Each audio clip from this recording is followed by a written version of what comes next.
Hi everyone, welcome. I'm so excited. I have one of our leading community members, Ramya ji, with me today, and I will let Ramya introduce herself. She is a pelvic floor physiotherapist, works with a lot of South Asian women, but in general, she's very passionate about women's sexual health. So Ramya ji, why don't you introduce us? And thank you so much for making time for our audience, for women to get to know themselves a little better. Namaste. Thank you so much, Aditi ji, for giving this opportunity. So I am Ramya Vinod. I'm basically from Chennai, the south of India, and I am a pelvic floor physiotherapist. So in general, I can put myself as women's health physiotherapist because apart from pelvic floor, I do a lot of other stuff as well. So I've been practicing this for past 6 years here in Canada, and I have done all my specialization course here in Canada after coming here. Beautiful. Thank you so much. So Ramya ji, please tell our audience what is pelvic floor physiotherapist? How is it different from a regular physiotherapist? Yes. So if you see, physiotherapy is actually divided into several branches. So of course, musculoskeletal, where you come with knee pain, neck pain, back pain, all those stuff comes under musculoskeletal, the regular physiotherapy. And there is even specialized physiotherapy for cardio, like, chest and your heart and stuff like that. There is physiotherapy for nerves, neuro. Okay. So pelvic physio is very specific for the pelvic floor muscle. The pelvic floor muscles are the one which is holding our pelvic organ in our, in between two pelvic bone. We are exactly sitting on our pelvic floor muscle, and the main function of the pelvic floor muscle is to hold the pelvic organs, which is your uterus, bladder, and the rectum. So I am specialized in treating conditions where there is a dysfunction of the pelvic floor. So if somebody is having problems like leaking of urine when they cough or sneeze, and you might have heard of the word prolapse. Prolapse means either the uterus, bladder comes out of the vagina. So I treat all those conditions related to pelvic floor. And there is a problem called dyspareunia, which is pain during intercourse, and diastasis recti. What is diastasis? Is a separation of the abdomen muscle. Once when we are pregnant, the belly pops out, and after the delivery, the belly has to close. So if it doesn't close, it leaves a gap like this in the belly. So that's called diastasis. I'm specialized in that. And I do prenatal and postnatal. So during pregnancy, I teach people how to push during labor, which most of them doesn't know how to do that.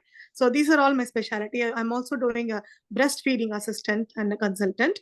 And of course, I'm trained a little bit in ultrasound for the pelvic floor. So these are my expertise in pelvic floor. This is beautiful. I think a lot of times in our community, South Asian community, the focus is on women's body past after the baby's born. I think before the baby comes into the world, it's so important to go and get checked from, the specialists like you. So tell us more, like, how do you support these women who are coming? So much is going on in their body. Body is not the way it used to be. How do you support these women, like the pregnant women? Yes. So I do tell people always prevention is better than cure, right? Which is absolutely, we take that very lightly.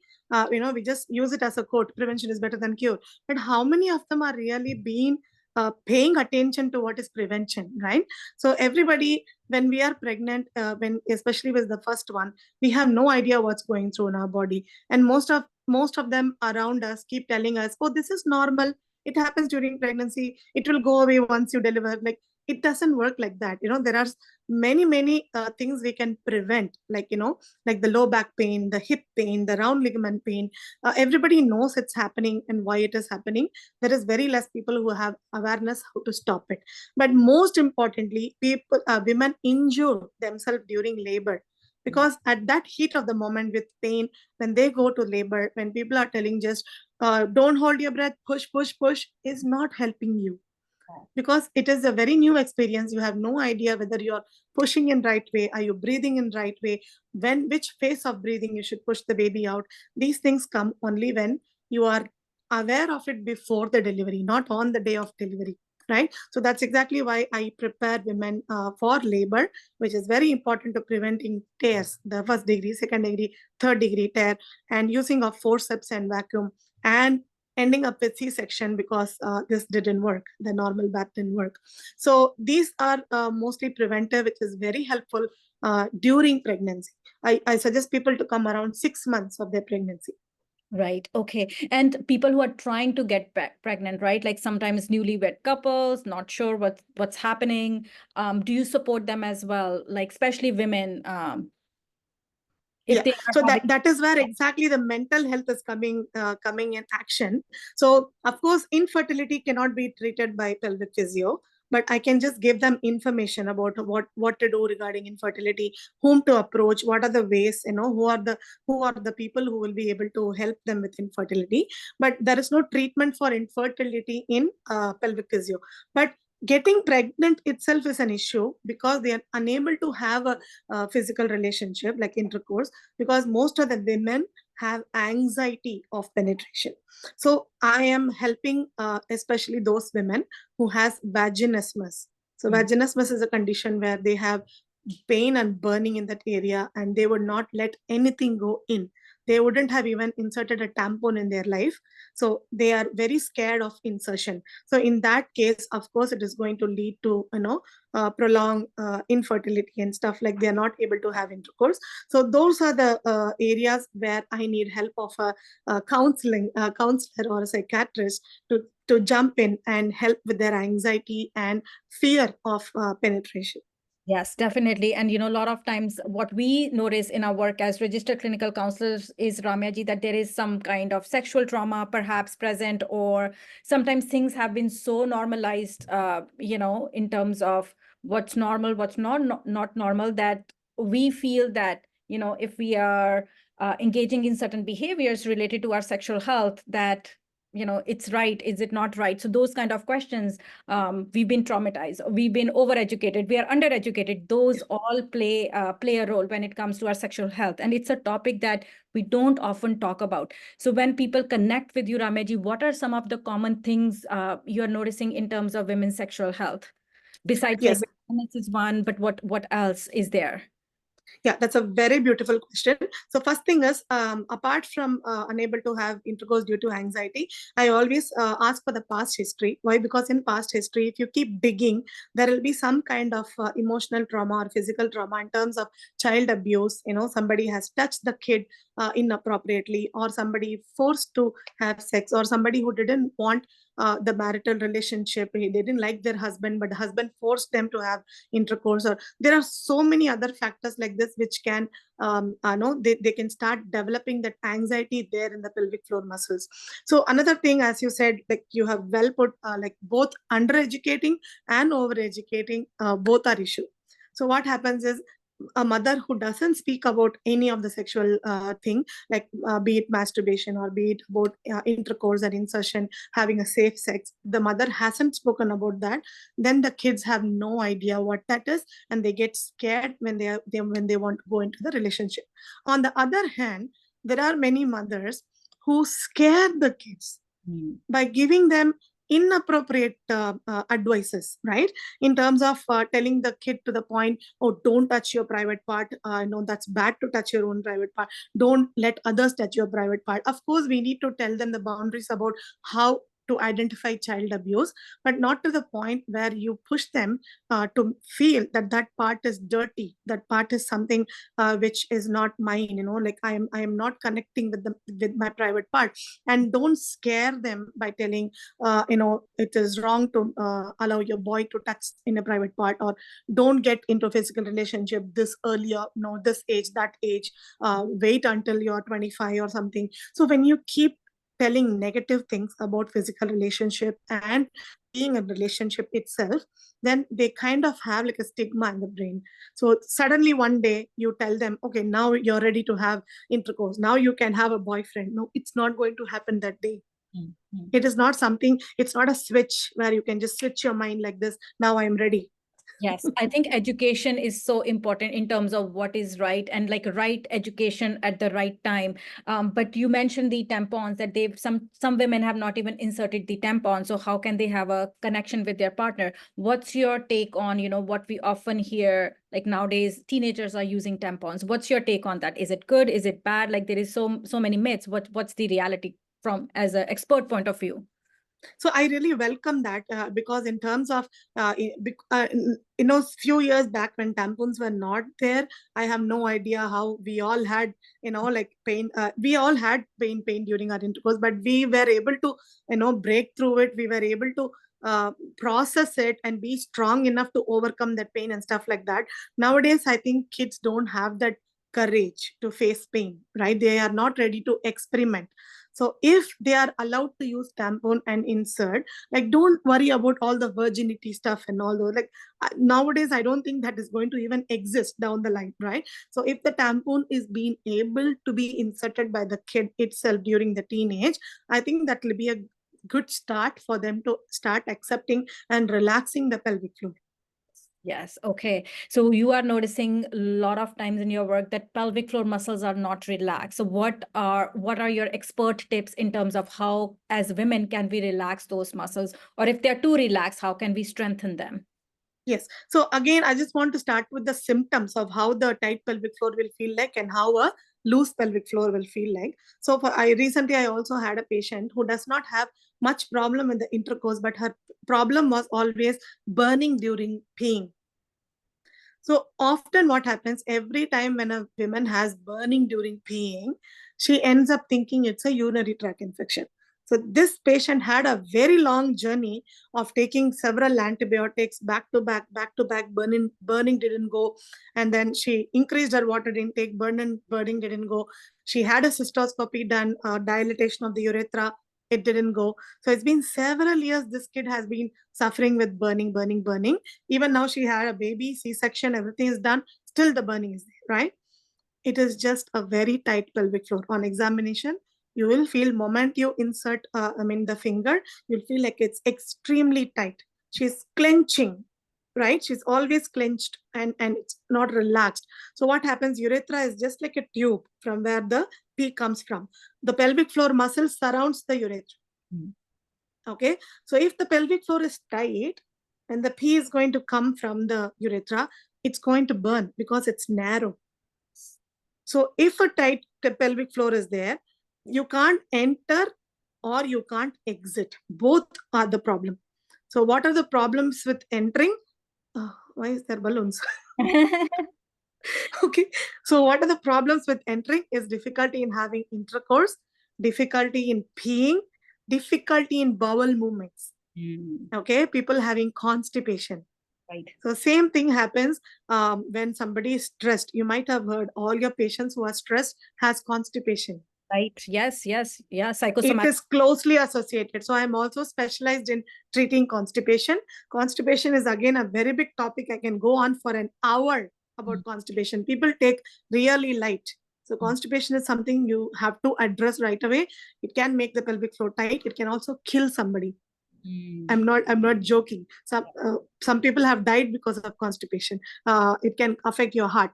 So these are symptoms of tight pelvic floor, that you are not able to insert anything or you're not able to let anything exit, be it pee or poop, even the baby.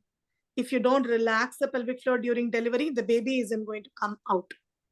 Okay. So what are the signs of weakness of pelvic floor? Is when women feel like there is a heaviness in the vagina. Like when there is something popping out, okay, the prolapse, or when women leak urine, when they cough, sneeze, jump, do any normal activity, when they leak urine. But again, there is a myth that women who have weak pelvic floor will only leak. Women who has tightest pelvic floor or strongest pelvic floor can also leak. So that's a very different concept. Yeah. So these are the symptoms you have to be watchful of. So if there is tight pelvic floor or loose pelvic floor, you might have one of these.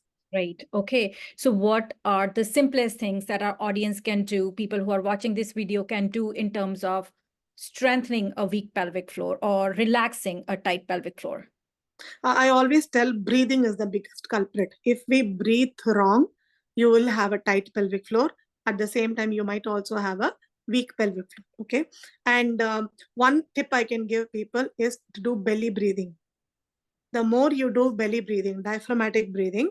So when you breathe in, when I ask people to show me how will you take a deep breath in, immediately they'll be like, this is how they'll show me, right? So that's where everything starts. So if you do yoga, meditation, they will always tell you breathe from your belly, right?